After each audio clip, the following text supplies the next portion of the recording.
January 15th, 2009, 3:24 in the afternoon. LaGuardia Airport, New York City. The sky above the borough of Queens is a pale, washed-out gray. The kind of cold that doesn't just chill the skin, it seeps into the bones. The temperature on the ground hovers just above freezing. The Hudson River, wide and dark and indifferent, moves silently through the city below, as it has for centuries, unbothered by the lives unfolding on its banks. Nobody standing on the streets of Manhattan that afternoon had any reason to look up. Nobody had any reason to feel afraid. And yet, in exactly 208 seconds from this moment, every emergency dispatcher in New York City would receive the same call. Every news helicopter would pivot west, and one man, sitting in the left seat of a crippled aircraft with no engine power, no safe runway, and no margin for error, would make a single decision that would define the rest of his life and save 155 others. His name was Chesley Burnett Sullenberger III. The world would come to know him simply as Sully. He was 57 years old. He had been flying for 40 years. He had logged 19,800 hours of flight time, a number so vast it is almost impossible to comprehend. That is not just experience, that is a life lived inside the sky. Sully had flown military jets for the United States Air Force. He had studied the physics of flight with the obsession of a scholar. He had spent years quietly investigating aviation accidents, studying the moments where human beings and machines failed each other, trying to understand not just what went wrong, but why. He was, by every measure, precisely the kind of man you would want in that cockpit. But on January 15th, 2009, none of that history would matter unless he could access every single piece of it in under 4 minutes. Sitting to his right was First Officer Jeffrey Skiles, 49 years old, experienced, methodical. But this was Skiles' very first flight on the Airbus A320. He knew the aircraft from training. He had studied its systems. But there is a profound difference between knowing a machine and knowing it, feeling it, reading it, trusting it beneath your hands when everything is going wrong. In 3 minutes, that difference would matter enormously. The two men had only met for the first time that morning. They were strangers, bound together by a uniform, a checklist, and a fate neither of them had chosen. U.S. Airways Flight 1549 pushed back from gate C-17 at LaGuardia at 3:24 p.m. 150 passengers, 5 crew members, a routine flight to Charlotte Douglas International Airport in North Carolina. The kind of flight that disappears into the background noise of American aviation. Unremarkable, uneventful, forgotten before it even lands. People settled into their seats. Laptops were opened. Earphones were plugged in. A mother adjusted her child's seatbelt. A businessman reviewed his notes for a meeting he expected to attend that evening. No one was afraid. There was no reason to be afraid. The aircraft lifted off runway 4 at 3:25 p.m. and began its standard climb northward over the borough of Queens. And then, at an altitude of approximately 2,800 feet, at a speed of 250 knots, traveling northeast over the Bronx, the sky gave way. A flock of Canada geese, large, heavy birds, each one weighing between 8 and 14 pounds, struck the aircraft directly. Not one, not two, the entire flock.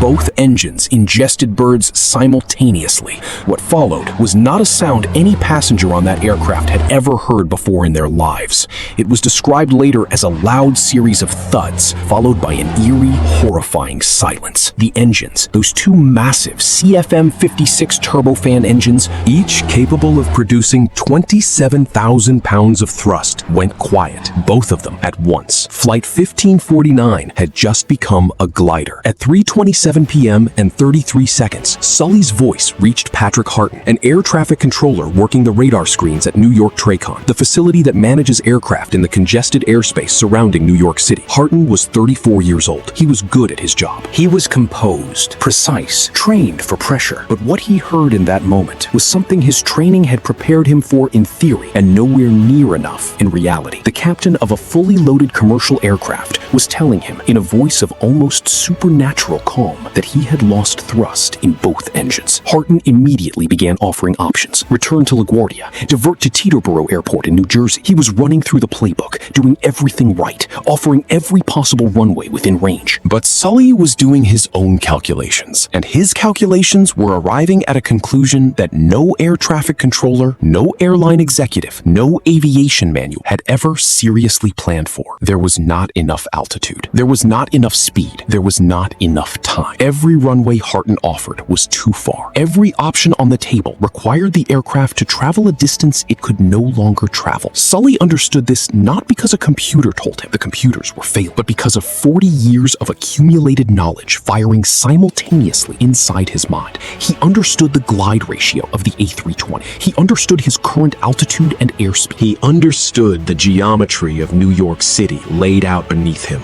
and he understood with a certainty that left no room for debate that there was only one surface within reach, large enough, long enough, and open enough to attempt a landing: the Hudson River, a body of water, not a runway, not pavement, not anything that aircraft are designed to land on. Water. At 3:29 p.m., Sully informed Patrick Hardin of his decision. The words were brief. They were quiet. They carried the full weight of 208 seconds of crisis compressed into a single transmission. Hardin, to his credit, did not argue. He understood. He immediately began clearing the airspace, alerting emergency services, doing everything in his power from the ground to support a man who was now entirely alone in his decision. In the cabin behind Sully, flight attendants began preparing passengers for impact. The instructions were sharp and clear. Heads down.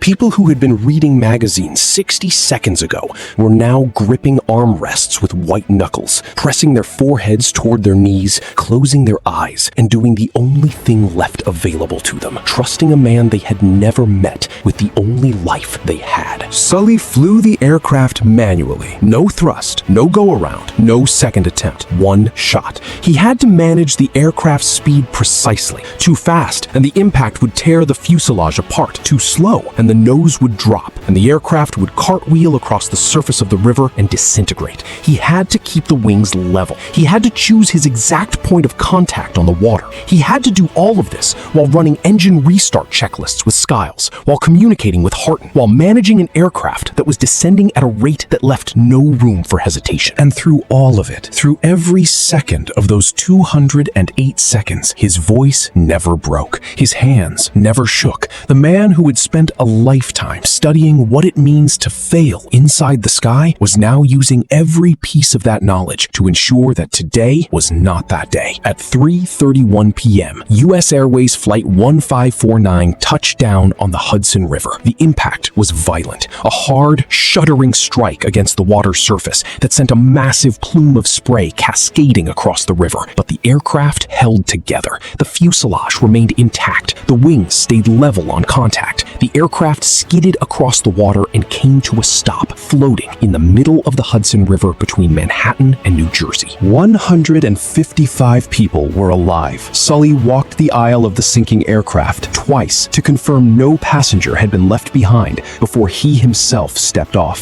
Ferries and rescue boats arrived within minutes. Every single soul on board was pulled from that freezing river alive. In an age of headlines built on tragedy, this was something the world had almost forgotten how to receive. A story with no body count. A disaster that refused to become one. In the weeks that followed, the National Transportation Safety Board launched a full investigation. Simulations were run. Pilots in flight simulators were asked to attempt a return to LaGuardia immediately after the bird strike, in simulation after simulation, with the benefit of knowing exactly what had happened and exactly what needed to be done. Pilots who attempted to return to LaGuardia crashed short of the runway. Sully's decision, made in real time, under real pressure, with no preparation and no second chance, was validated not just by instinct, but by mathematics. He had been right. There had been no other option. The Hudson River had never been a gamble. It had been the only answer. President Barack Obama called Sully a hero. The story spread across every network, every front page, every corner of the world. For a brief and luminous moment in January 2009, the world stopped arguing and simply marveled. 155 lives, 208 seconds. One man who had spent his entire life preparing for a moment he never asked for, and who, when it arrived without warning in the pale gray sky above New York City, was exactly, precisely, and completely ready.